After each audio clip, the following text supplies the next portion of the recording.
Deep in the bayou, on this street, down this road, and this windowless tin shack is a restaurant run by one woman whose dishes are so good you have to wait a year to try them. I'm Alzina too, and I've been cooking Cajun food for at least over 60 years.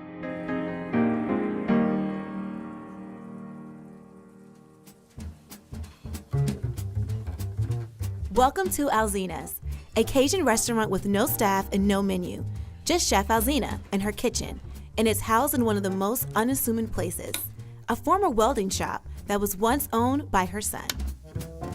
I turned this into a kitchen because I love cooking. And you don't have that big bump in the middle. Right.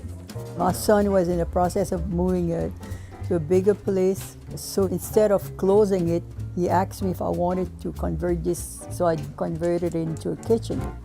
I wanted to be open, where I cook and where they eat, because they can see what you're doing. Most of the people that come, they want to take part in what you're doing. Cajun food, I think it's the best food in the world. I was raised on it. To me, it's simple cooking. You start with your bell pepper, your onion, your garlic, a lot of garlic, celery, and then you saute that in a small amount of oil, and then you start adding your other ingredients, whatever you're cooking. If it's a gumbo or jambalaya or fried shrimp, what's better than that? As good as that sounds, eating at Alzina's can be tricky. There are no walk-ins, and reservations can only be made by calling her on her landline phone. Thank you for calling. I didn't want walk-in because I think I would have been very unhappy. I live a simple life, and this is the way I like my life, simple.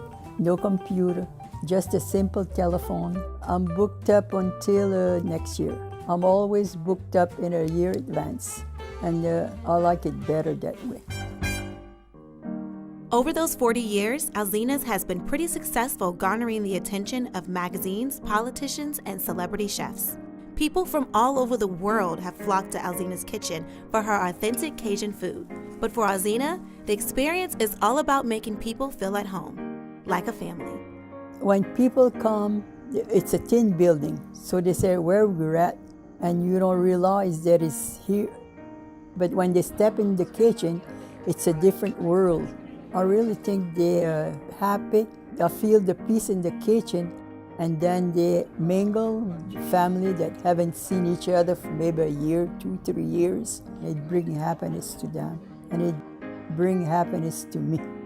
I was born to serve, not to be served.